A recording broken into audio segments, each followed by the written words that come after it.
Sejak subuh, suara besi dipukul dan mesin mobil meraung tak pernah berhenti di bengkel milik Pak Haji Uut. Letaknya di pinggir jalan besar, tepat di tikungan yang selalu ramai. Orang-orang bilang bengkel itu seperti punya magnet.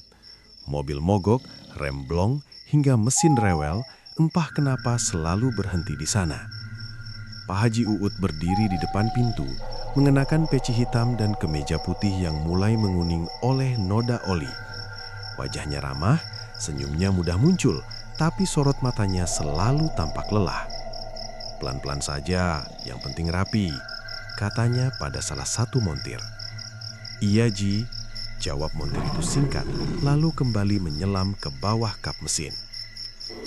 Di rumah kecil belakang bengkel, istrinya Bu Sari mondar-mandir dengan wajah cemas. Anaknya, Raffi, terbaring lemah di atas kasur tipis. Tubuh bocah 9 tahun itu panas dingin, keringat bercampur bau aneh seperti besi berkarat. Sejak kapan panasnya naik lagi? Tanya Bu Sari dengan suara bergetar. Sehabis maghrib, jawab Raffi pelan, matanya menatap kosong ke langit-langit. Bu Sari menghela napas. Ini sudah hari ke-7. Dokter tak menemukan penyakit jelas. Obat tak banyak membantu. Setiap sore menjelang malam, kondisi Raffi selalu memburuk. Sementara itu, di seberang jalan sebuah bengkel lain terlihat kontras. Pintu setengah tertutup, cat papan nama mengelupas, hanya satu mobil tua terparkir sejak pagi. Pemiliknya, Pak Darman, duduk di bangku kayu sambil merokok, menatap bengkel Pak Haji Uut tanpa berkedip. Laris terus ya, gumamnya lirih, hampir tak terdengar. Seorang warga lewat dan berbisik pada temannya. Aneh, bengkel sebelah mati, yang ini malah makin ramai. Bisik-bisik seperti itu mulai menyebar. Awalnya hanya soal persaingan usaha biasa, lama-lama arah pembicaraan berubah. Kata santet mulai disebut pelan, lalu semakin berani. Pak Haji Uut sebenarnya mendengar isu itu. Beberapa pelanggan menatapnya dengan raut berbeda, antara agum dan takut. Namun ia memilih diam. Baginya, rezeki datang dari kerja keras dan doa. Setidaknya itu yang selalu ia katakan. Menjelang malam, bengkel akhirnya sepi. Lampu neon dimatikan satu persatu. Pak Haji Uut melangkah ke rumah dengan langkah berat. Dari dalam kamar terdengar erangan kecil. Ayah, panggil Raffi lirih. Pak Haji Uut duduk di sisi kasur, menggenggam tangan anaknya yang dingin. Sabar nak, ayah di sini. Raffi menoleh pelan. Ayah, tadi ada yang berdiri di pintu. Pak Haji Uut mengernyit. Siapa? Bajunya hitam, tangannya kotor, seperti dari bengkel. Udara dalam kamar mendadak terasa pengap. Bu Sari memeluk dadanya, berusaha tenang. Jangan ngaco, Raf. Itu cuma mimpi. Namun Raffi menggeleng lemah. Dia bilang, aku harus ikut. Pak Haji Uut berdiri, membuka pintu kamar, menyalakan lampu ruang tengah. Tak ada siapapun, hanya bau oli yang samar, padahal bengkel sudah lama tutup. Malam semakin larut. Saat azan Isya terdengar dari kejauhan, Raffi tiba-tiba menjerit. Tubuhnya melengkung, matanya terbuka lebar tanpa fokus. Pak, Raffi! Teriak Bu Sari panik. Pak Haji Uut memeluk anaknya, membaca doa terbata-bata. Di sela bacaan itu, terdengar suara lain, pelan namun jelas, seperti bisikan dari sudut ruangan. Ramai itu ada harganya. Lampu berkedip, angin dingin menyapu kamar. Pak Haji Uut terdiam, jantungnya berdegup keras. Untuk pertama kalinya, keyakinannya goyah. Ia menatap wajah pucat anaknya dan sadar persaingan bengkel ini mungkin tak lagi soal untung rugi. Di luar, bengkel yang gelap tiba-tiba terdengar bunyi logam jatuh, seolah ada seseorang bekerja sendirian di tengah malam. Dan sejak malam itu, Pak Haji Uut tahu ada sesuatu yang sudah terlanjur ikut masuk ke hidupnya. Pagi datang tanpa membawa lega. Matahari muncul pucat, seolah ragu menyentuh atap bengkel. Pak Haji Uut terbangun dengan kepala berat. Semalaman, ia hampir tak memejamkan mata. Suara bisikan itu masih terngiang, melekat seperti karat di besi tua. Raffi belum sadar. Napas bocah itu naik turun pendek, dadanya bergerak tidak beraturan. Busari duduk di samping kasur, memeras kain basah. "Bagaimana sekarang?" tanya Pak Haji Uut pelan. "Masih sama," jawab Busari lirih, seperti ditahan sesuatu. Pak Haji Uut menelan ludah. Ia keluar rumah, melangkah ke bengkel yang mulai dibuka montir. Namun pagi itu terasa janggal. Bau oli jauh lebih menyengat dari biasanya. Lantai semen tampak menghitam, licin, seolah cairan pekat baru saja tumpah. "Siapa yang ganti oli semalam?" tanya Pak Haji Uut. Para montir saling pandang. "Kami pulang bareng, Ji," kata Wawan. "Lampu sudah mati semua." Pak Haji Uut jongkok, menyentuh noda itu. Dingin, lebih dingin dari besi. Saat jarinya terangkat, ada rasa perih aneh, seperti tersayat halus. Tak lama kemudian, seorang pelanggan datang dengan wajah cemas. "Pak Haji, mobil saya bunyinya aneh sejak semalam, seperti ada yang mengetuk dari dalam." Mesin dinyalakan. Suara ketukan muncul ritmis, menyerupai pukulan palu kecil. Montir membongkar bagian depan. Di sela komponen, terselip gumpalan hitam lengket, berbau amis. "Ini bukan oli biasa," gumam Wawan. Pak Haji Uut merasa tengkuknya merinding. Ia menyuruh montir membersihkan cepat, lalu menutup bengkel lebih awal. Hari itu, rasa was-was menang. Sore menjelang maghrib, Pak Darman terlihat berdiri di seberang jalan. Tatapannya kosong, pipinya cekung. Saat Pak Haji Uut menoleh, pria itu tersenyum tipis. "Usaha panjenengan hebat," ujar Pak Darman datar. Pak Haji Uut membalas singkat, "Rezeki sudah ada yang ngatur." Pak Darman terkekeh kecil. "Kalau sudah ditagih, jangan kaget." Ucapan itu menusuk. Pak Haji Uut masuk rumah dengan dada sesak. Di kamar, Raffi membuka mata. Tatapannya berbeda, lebih tajam. "Ayah," katanya pelan, suara serak. "Dia ada lagi." Pak Haji Uut mendekat. "Siapa?" "Yang tangannya hitam. Dia suka main di bengkel. Katanya, aku bikin seimbang." Ibu Sari menangis tertahan. "Raffi, jangan begitu." Anak itu tersenyum aneh. "Ibu, jangan takut. Bau ini enak." Sekejap, aroma oli menyeruak dari mulut Raffi. Pak Haji Uut mundur setapak. Jantungnya berdegut keras. Ia teringat cerita lama tentang bengkel yang berdiri di atas rahasia gelap, tentang perjanjian tak terlihat. Malam turun. Lampu rumah padam sesaat, lalu menyala kembali. Dari arah bengkel, terdengar suara mesin berputar sendiri. Pak Haji Uut berlari keluar. Pintu bengkel terbuka setengah. Di dalam, satu mobil menyala tanpa kunci. Ia mematikan mesin dengan tangan gemetar. Di bawah kolong, terlihat jejak hitam menuju rumah. Jejak itu berhenti tepat di depan kamar Raffi. Pak Haji Uut terduduk. Untuk pertama kalinya, ia sadar masalah ini bukan sekedar gosip. Ada harga yang sedang ditagih, dan anaknya berada di tengah perhitungan itu. Subuh berlalu dengan hawa lembab. Pak Haji Uut duduk di teras, menatap bengkel tanpa fokus. Asap rokok tetangga melintas, bercampur aroma besi basah. Hatinya dipenuhi rasa bersalah yang tak punya bentuk. Setiap detik terasa lebih berat dibanding hari sebelumnya. Raffi kembali terlelap, namun bukan tidur wajar. Matanya bergerak cepat di balik kelopak. Bibirnya bergetar, seolah melafalkan sesuatu yang bukan doa. Bu Sari mengusap rambut anaknya, tangannya dingin.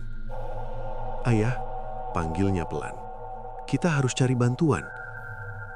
Pak Haji Uut mengangguk lambat. Ia tahu, tapi enggan mengakui. Pagi itu, ia meninggalkan bengkel kepada para montir dan melaju ke ujung desa, menemui seorang tua yang jarang didatangi warga.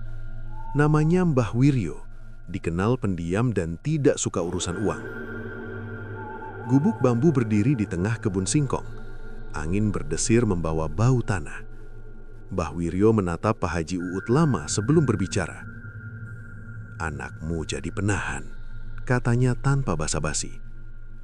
Pak Haji Uut tercekak. Penahan apa, Mbah? Ketidakseimbangan. Ada yang kau ambil, ada yang harus mengganti. Di dalam ruangan, Mbah Wiryo menabur abu putih ke mangkuk berisi air. Permukaan cairan bergetar, lalu muncul bayangan bengkel Pak Haji Uut. Tepat di tengahnya, terlihat bayangan kecil terbaring. Ada benda tertanam, lanjut Mbah Wiryo.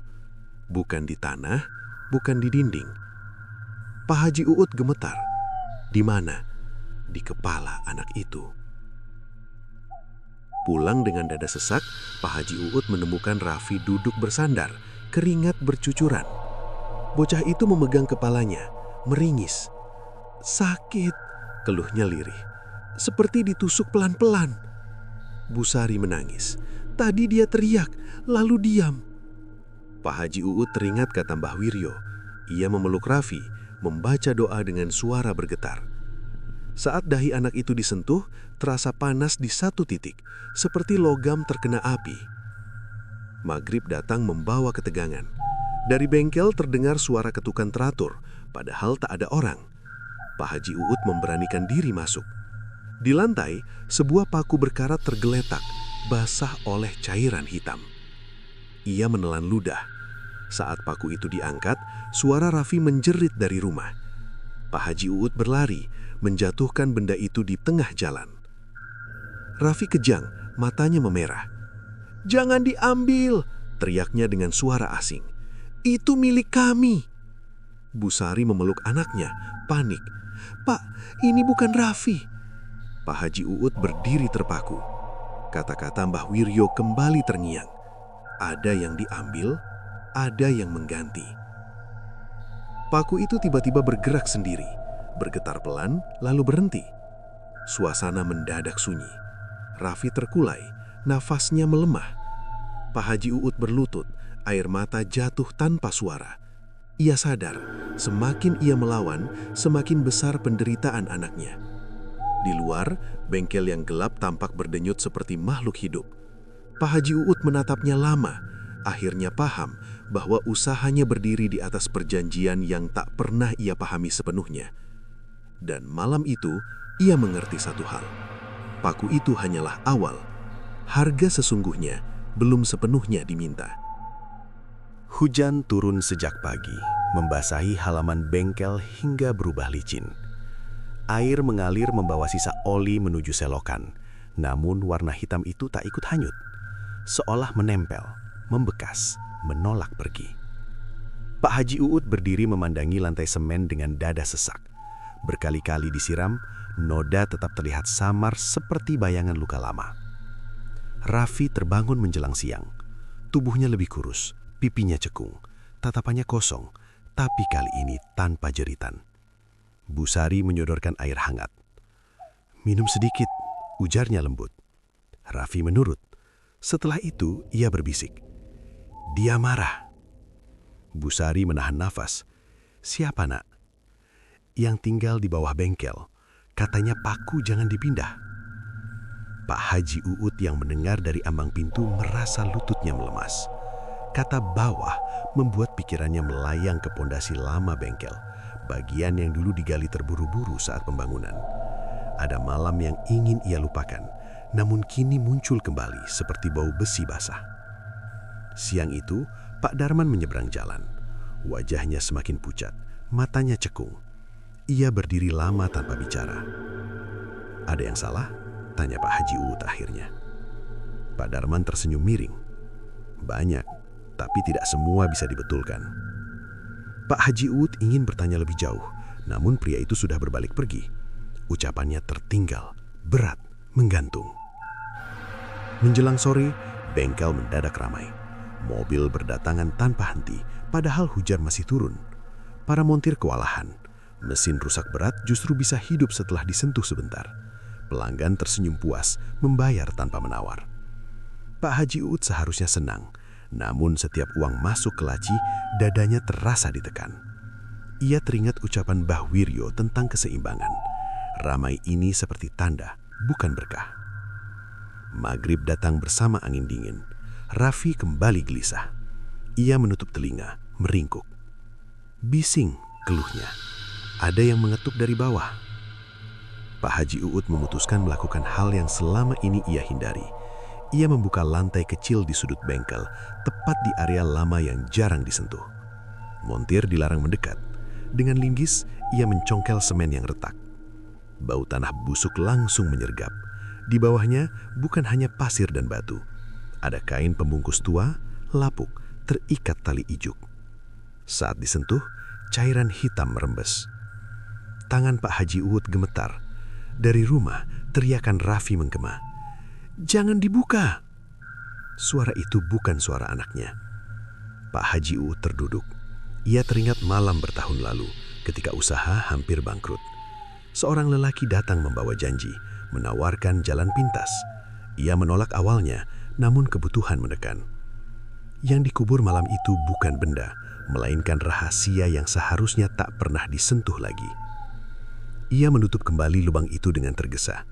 Hujan semakin deras, menutupi bau busuk, namun rasa bersalah justru makin jelas.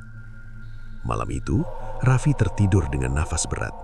Pak Haji Uut duduk di sampingnya, memegang tangan kecil yang dingin. "Ayah salah," bisiknya. "Maafkan." Raffi membuka mata, menatap lurus. Maaf tidak cukup. Lampu rumah berkedip. Dari arah bengkel terdengar suara tawa pelan, bercampur derum mesin yang menyala sendiri. Pak Haji Uut memejamkan mata, sadar bahwa jejak masa lalu tak bisa dicuci, tak bisa ditutup selamanya. Dan semakin ia mencoba menyembunyikan, semakin dekat harga itu datang menagih. Pagi kelima datang bersama kabut tipis. Udara dingin menempel di kulit seperti embun yang enggan menguap. Pak Haji Uut membersihkan wajah di sumur belakang rumah. Namun rasa berat tetap bertahan. Setiap tarikan napas terasa pendek. Setiap langkah mengarah ke bengkel seakan dipandu oleh sesuatu yang tak terlihat. Raffi duduk di lantai, punggungnya bersandar ke dinding. Mata bocah itu mengikuti bayangan di langit-langit, bergerak perlahan, berhenti, lalu bergerak lagi. Bu Sari menyuapi bubur, namun sendok selalu kembali penuh. "Tidak lapar," ucap Raffi datar. Bu Sari memaksa tersenyum. "Sedikit saja." Raffi menggeleng. "Dia tidak suka kalau aku makan." Pak Haji Uut mendengar kalimat itu dari kejauhan. Dadanya berdenyut. Ia menahan diri agar tidak berteriak. Amarah bercampur takut membentuk gumpalan panas di tenggorokan. Di bengkel, para montir bekerja dalam diam. Tak ada canda, tak ada musik. Suara besi seakan menelan bunyi lain. Setiap mesin yang diperbaiki cepat kembali hidup, seolah tangan tak kasat mata membantu dari balik kap. Wawan mendekat dengan raut bingung. "Ji, ini aneh. Mobil tabrakan berat bisa nyala cuma diganti selang." Pak Haji Uut menatapnya kosong. "Kerjakan saja." Uang terus mengalir. Laci kas penuh, namun setiap lembar terasa basah saat disentuh, dingin seperti kulit mayat. Pak Haji Uut menutupnya rapat, lalu duduk termenung. Menjelang siang, Mbah Wiryo datang tanpa dipanggil. Langkahnya pelan, matanya tajam. "Waktu makin pendek," katanya. Pak Haji Uut menunduk. "Apalagi yang mereka mau?" Mbah Wiryo menatap bengkel lama-lama. Yang dulu dijanjikan. Pak Haji Uut teringat malam perjanjian. Janji tentang kemudahan, tentang usaha tak pernah sepi, tentang perlindungan dari saingan. Namun ada satu syarat yang kala itu dianggap simbolis, tak sungguh-sungguh. "Darah rumah sendiri," lanjut Mbak Miryo pelan. Pak Haji Uut tersentak. "Tidak, jangan anak saya." Perjanjian tidak mengenal belas kasihan. Sore menjelang, Raffi mendadak berdiri, berjalan ke arah bengkel dengan langkah tertatih. Bu Sari menjerit memanggil. Pak Haji Uut berlari, memeluk anaknya dari belakang. "Ayah, aku capek." Kalimat itu menghantam lebih keras dari pukulan. Pak Haji Uut mengangkat Raffi, membawanya masuk kamar. Tubuh kecil itu terasa ringan, terlalu ringan untuk anak seusianya. Malam turun cepat. Lampu bengkel menyala sendiri padahal saklar dimatikan. Dari dalam terdengar suara napas berat, seperti seseorang kelelahan bekerja. Pak Haji Uut berdiri di depan pintu, kunci di tangan, ragu. Bu Sari menangis. "Pak, hentikan. Kita tinggalkan saja tempat ini." Pak Haji Uut memejamkan mata. Tidak semudah itu. Raffi membuka mata, menatap ayahnya lama. "Kalau aku pergi, bengkel sepi." Pertanyaan polos itu membuat dunia terasa berhenti. Pak Haji Uut berlutut, memeluk anaknya erat. "Jangan bicara begitu." Raffi tersenyum tipis. Dia bilang, hutang harus dibayar. Di luar, suara mesin berhenti bersamaan. Kesunyian jatuh, tebal, menekan. Pak Haji Uut tahu, waktu tawar-menawar hampir habis. Hutang itu hidup, bernafas, dan kini berdiri tepat di ambang pintu rumahnya, menunggu keputusan yang tak mungkin benar bagi siapapun. Fajar ke-6 muncul pucat. Langit seperti kain lusuh yang ditarik malas. Pak Haji Uut berdiri di ambang pintu musola kecil dekat bengkel. Ia masuk lebih awal dari biasanya, membawa sajadah dan harap terakhir. Tangannya gemetar saat berwudu. Air terasa dingin menusuk tulang. Ia memulai sholat dengan niat bulat. Bacaan dilafalkan pelan, teratur. Setiap ayat diharap menjadi pagar. Namun ketika dahi menyentuh sajadah, dada terasa dihimpit, napas tersendat. Dalam sunyi, terlintas bayangan bengkel penuh kendaraan, laci uang menggelembung, dan wajah Raffi yang semakin pudar. "Fokus," bisiknya pada diri sendiri. Di rumah, Bu Sari duduk menatap jendela. Raffi terbaring, mata terbuka, mengikuti gerak debu yang melayang. Ia berbisik lirih, hampir seperti bernyanyi. Dia senang kalau ayah berdoa. Bu Sari merinding. Kenapa? Karena niatnya campur. Kalimat itu membuat udara mengeras. Bu Sari menutup telinga Raffi, menahan tangis. Selesai sholat, Pak Haji Uut merasakan sesuatu tertinggal, seperti jejak hangat di punggung. Ia menoleh, tak ada siapapun. Namun aroma oli menguap tipis di dalam musola. Ia keluar dengan langkah cepat. Bengkel mendadak ramai lagi. Mobil datang berderet.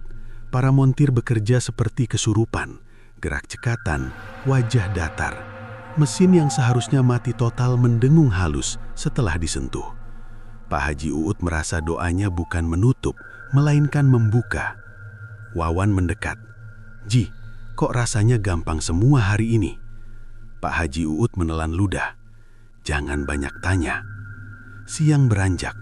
Mbah Wiryo kembali, membawa kain putih dan botol kecil berisi air bening. "Kalau ingin menghentikan, niatmu harus satu," katanya. "Bagaimana caranya?" tanya Pak Haji Uut. "Lepaskan yang kau banggakan." Pak Haji Uut terdiam. Ia menatap bengkel, papan nama, antrian pelanggan. "Kalau aku tutup, belum tentu cukup." Sore menjelang maghrib, Raffi mendadak duduk. Wajahnya pucat, bibirnya kering. "Ayah, jangan baca itu lagi." Pak Haji Uut mendekat. "Baca apa?" "Yang bikin mereka kuat." Bu Sari memeluk anaknya. "Siapa mereka?" Raffi menoleh ke sudut ruangan. "Yang di bawah, yang bantu ayah." Lampu berkelip. Angin masuk dari celah pintu membawa bau tanah basah. Pak Haji Uut merasakan kesalahan merayap. Doa yang ia panjatkan tak sepenuhnya untuk keselamatan, melainkan mempertahankan hasil. Niat bercabang membuat pagar berubah jadi jalan. Malam turun. Pak Haji Uut mencoba lagi, membaca dengan suara lebih keras. Kata-kata mengalir, namun setiap lafaz terasa diserap, bukan memantul. Dari bengkel terdengar tawa pelan, nyaris ramah. "Terima kasih," bisik suara entah dari mana. Raffi mengerang, tubuhnya kaku. "Ayah, berhenti!" Pak Haji Uut tersentak, menghentikan bacaan. Keheningan jatuh, suara tawa lenyap, namun akibatnya tertinggal. Raffi terkulai, napasnya tipis. Mbah Wiryo berdiri di pintu. "Lihat, yang kau pakai bukan milikmu." Air mata Pak Haji Uut jatuh. "Aku salah," jawab Mbah Wiryo. "Akui pada dirimu sendiri, bukan pada langit." Pak Haji Uut berlutut di samping kasur, menggenggam tangan Raffi. "Ayah, lepaskan," katanya lirih. "Semua." Raffi membuka mata, menatap lama. Untuk sesaat, bocah itu kembali seperti dulu. Kalau dilepas sungguh-sungguh, mereka marah. Biar. Di luar, bengkel mendadak sunyi. Lampu padam satu persatu. Deru mesin berhenti. Namun dari bawah lantai terdengar gesekan pelan, seperti sesuatu bangkit karena merasa diusir. Doa yang berbalik arah akhirnya dihentikan. Kini yang tersisa hanyalah keberanian untuk menanggung akibat. Dan Pak Haji Uut tahu, amarah yang terbangun tak akan pergi dengan mudah. Pagi ketujuh tiba tanpa suara ayam. Kampung terasa sunyi, seolah semua makhluk memilih diam. Pak Haji Uut membuka mata dengan perasaan tercekik. Udara di kamar pengap, meski jendela terbuka. Raffi masih terbaring, wajahnya pucat seperti lilin yang hampir padam. Busari duduk di lantai, punggungnya bersandar ke dinding, matanya sembab. "Semalaman dia tidak bergerak," katanya pelan. Pak Haji Uut mendekat, menempelkan telinga ke dada anaknya. Nafas masih ada, tipis namun bertahan. Ia menghela nafas panjang, lalu berdiri dengan tekad yang baru tumbuh. Jika semua harus diakhiri, maka hari ini. Bengkel terlihat asing. Pintu terbuka namun tak satu pun montir datang. Telepon genggam mereka tak aktif. Jalanan depan sepi, tak ada mobil berhenti. Seperti ada garis tak kasat mata yang melarang siapapun mendekat. Pak Haji Uut melangkah ke sudut lantai yang pernah dibuka. Retakan masih ada. Ia mengambil linggis, tangannya gemetar namun mantap. Setiap hentakan memantul ke tulang. Semen terkelupas perlahan, meningkap tanah gelap yang lembab. Bau busuk menyeruak, lebih pekat dari sebelumnya. Dari dalam terdengar geraman rendah, bukan suara manusia, bukan pula hewan. Pak Haji Uut menelan ludah. "Aku datang menutup," katanya lirih. Tanah bergeser, kain pembungkus tua muncul, kini berdenyut halus seperti bernafas. Pak Haji Uut mundur setapak. Dari rumah teriakan Busari memecah sunyi. "Pak, Raffi bergerak!" Pak Haji Uut berlari. Raffi duduk tegak, matanya hitam legam. Bibirnya bergerak membentuk senyum yang bukan miliknya. "Kau terlambat," ucap suara berat dari mulut bocah itu. Busari menangis memeluk kaki suaminya. "Hentikan, Pak!" Pak Haji Uut berlutut di depan Raffi. "Ambil aku, jangan dia." Tawa pendek keluar. "Perjanjian bukan begitu." Lantai bergetar. Dari bengkel, suara retakan memanjang. Papan nama bergoyang lalu jatuh. Tanah di bawah pondasi bergerak, seolah ada sesuatu mendorong dari dalam. Mbah Wiryo muncul di ambang pintu. "Kalau ingin memutus, harus ada pengganti yang setara." Pak Haji Uut menatapnya. "Apa?" "Yang membuat perjanjian." Pak Haji Uut mengangguk. Ia berdiri, berjalan ke bengkel dengan langkah berat. Busari berteriak memanggil, namun ia tak menoleh. Ia masuk ke lubang yang terbuka, turun ke gelap yang berbau tanah dan karat. Di bawah, ia melihat bayangan lama. Malam saat janji diucap, tangan asing berjabat, darah menetes ke tanah. Amarah yang terpendam kini bangkit, menuntut haknya. "Aku di sini," kata Pak Haji Uut. "Lepaskan anakku." Getaran berhenti mendadak. Keheningan menelan suara. Di atas, Raffi terkulai, nafasnya kembali teratur. Busari memeluk anaknya sambil terisak. Bengkel runtuh perlahan, tanpa suara keras. Pagi kembali bergerak. Saat matahari naik, lubang itu tertutup tanah, seolah tak pernah ada apa-apun. Pak Haji Uut tak pernah keluar.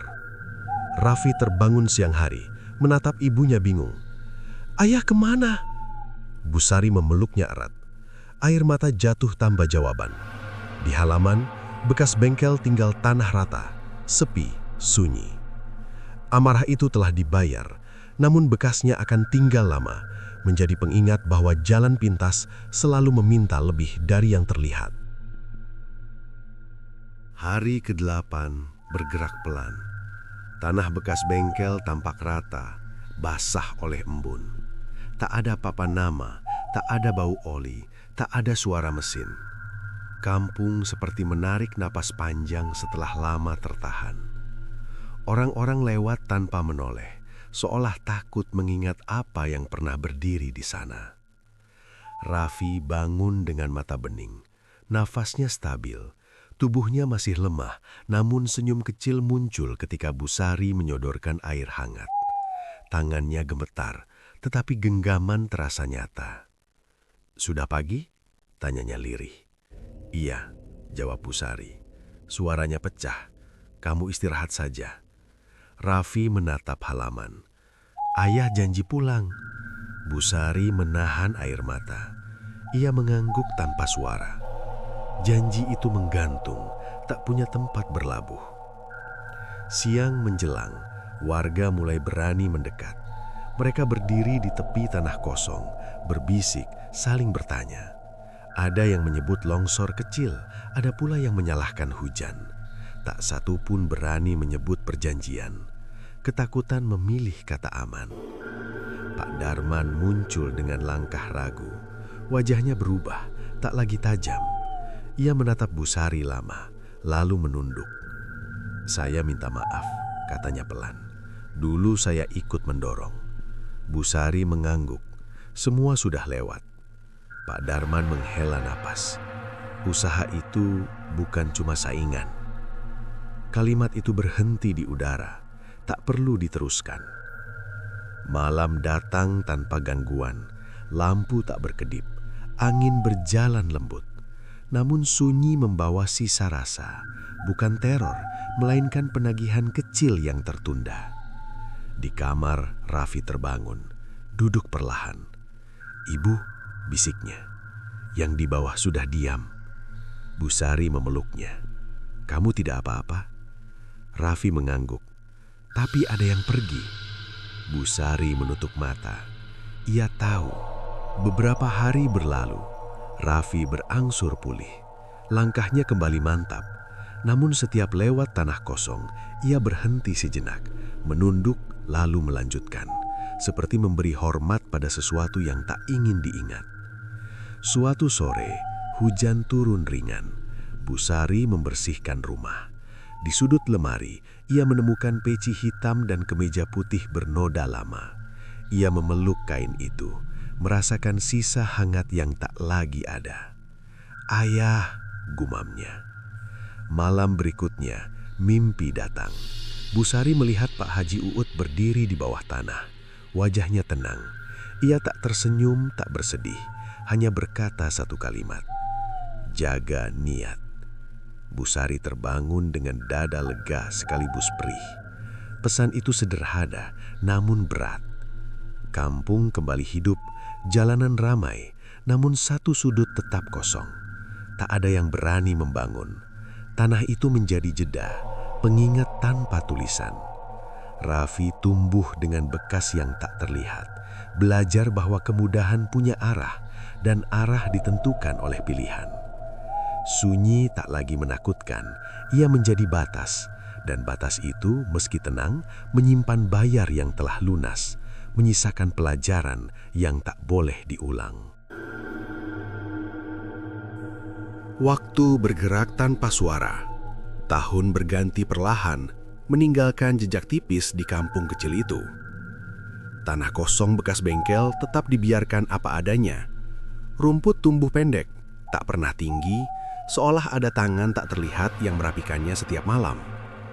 Orang-orang berhenti membicarakan kejadian lama, namun tak satu pun berani melupakan. Raffi kini lebih tinggi, wajahnya kembali berisi, matanya jernih. Ia membantu ibunya berjualan kecil-kecilan di teras rumah. Tak besar hasilnya, namun cukup. Busari memilih hidup sederhana, menutup pintu dari ambisi lama. Capek? Tanya Bu Sari suatu sore. Raffi menggeleng. Tidak, lebih tenang. Jawaban itu membuat Bu Sari tersenyum pahit sekaligus lega. Suatu hari, seorang pendatang berhenti di depan tanah kosong. Ia membawa peta dan niat membangun. Raffi yang melihat dari jauh merasakan dadanya bergetar. Ia mendekat, berdiri sopan. Tanah ini sebaiknya dibiarkan, katanya pelan. Pendatang itu tertawa kecil. Kenapa? Raffi menatap rumput pendek. Pernah ramai, sekarang cukup diam. Orang itu mengernyit, lalu pergi tanpa banyak tanya. Sejak saat itu tak ada lagi yang mencoba. Malam datang dengan damai. Angin menggerakkan daun, bukan ketakutan.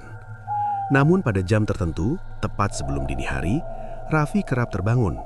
Bukan oleh mimpi buruk, melainkan rasa rindu yang sulit dijelaskan. Ia berdiri di jendela, memandang tanah kosong. "Ayah," bisiknya. Tak ada jawaban, namun rasa sesak berkurang, digantikan hangat singkat di dada. Bu Sari pernah bertanya, "Kamu masih mendengar suara?" Raffi menggeleng. Tidak lagi, yang tersisa cuma ingat. Beberapa warga lama akhirnya berani berbicara, pelan, tanpa nama, tentang bengkel yang tak pernah sepi, tentang keberuntungan yang datang terlalu cepat, tentang harga yang tak terlihat. Cerita itu beredar sebagai peringatan, bukan gosip. Suatu sore hujan turun deras. Air mengalir di tanah kosong, membentuk alur kecil. Raffi berdiri di bawah payung, menatap genangan. Di permukaan air, bayangan seorang pria muncul sekilas. Peci hitam, kemeja putih. Bayangan itu menatapnya tenang. Raffi tak takut. "Aku baik-baik saja," ucapnya pelan.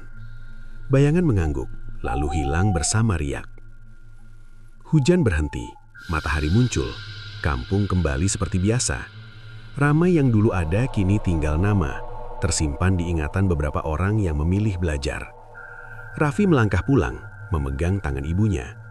"Bu," katanya ringan, "kita pulang." Bu Sari mengangguk. "Iya." Mereka berjalan menjauh dari tanah kosong. Di belakang, angin berdesir lembut, seolah menutup kisah. Tak ada dendam, tak ada tagihan, hanya pelajaran yang berdiri diam, menunggu siapapun yang berani melanggar batas. Dan sejak hari itu, kampung belajar satu hal. Rezeki yang baik tak pernah meminta korban. Jika ramai datang bersama takut, maka sunyi adalah pilihan yang paling aman.